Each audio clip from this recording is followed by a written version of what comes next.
Hi, I'm Marty Nemko. In this thought experiment, it's called If All Workplaces Were Unionized.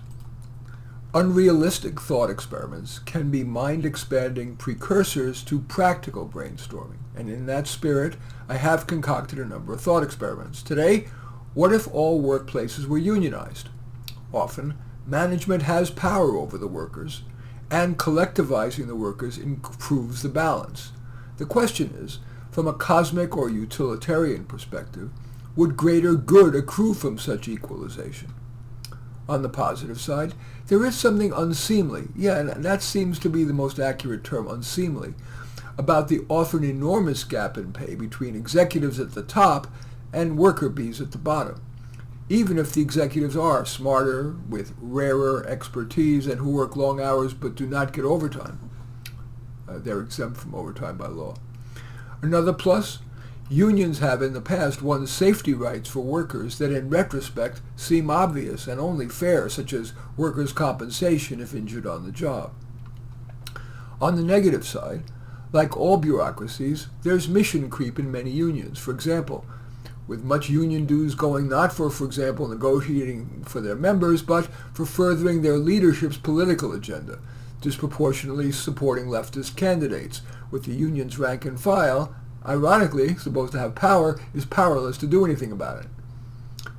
More than fighting even for more money, unions often use their muscle to fight for equal wages and job security. Those are inimical to quality work. Imagine you could work in one of two workplaces. In one, your pay and job security depend on how good a job you did. In the other, once your work met a minimum standard, you'd get the same pay no matter how good a job you did, and you'd have great job security whether your work was marginal or excellent. In which of those two workplaces would you end up doing better work? Even if you, unusual, would do better work in a unionized environment, considering the full pool of would-be unionized workers, it's difficult to argue that the work would be superior in the pool of people paid the same and with great job security, whether their work's quality was minimal or excellent.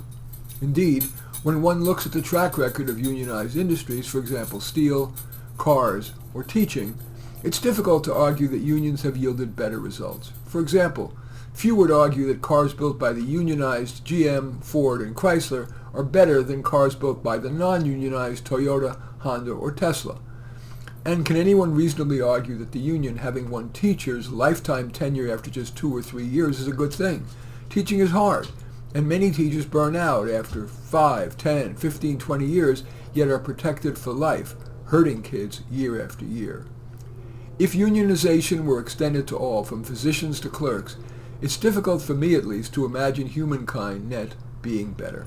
In any event, that thought experiment is called If All Workplaces Were Unionized. As usual, I welcome your thumbs up and accept your thumbs down. I always look forward to your comments, and especially like it if you hit the share button below. Share on your social media so that my efforts can have broader impact. And I am flattered if you choose to subscribe to my channel.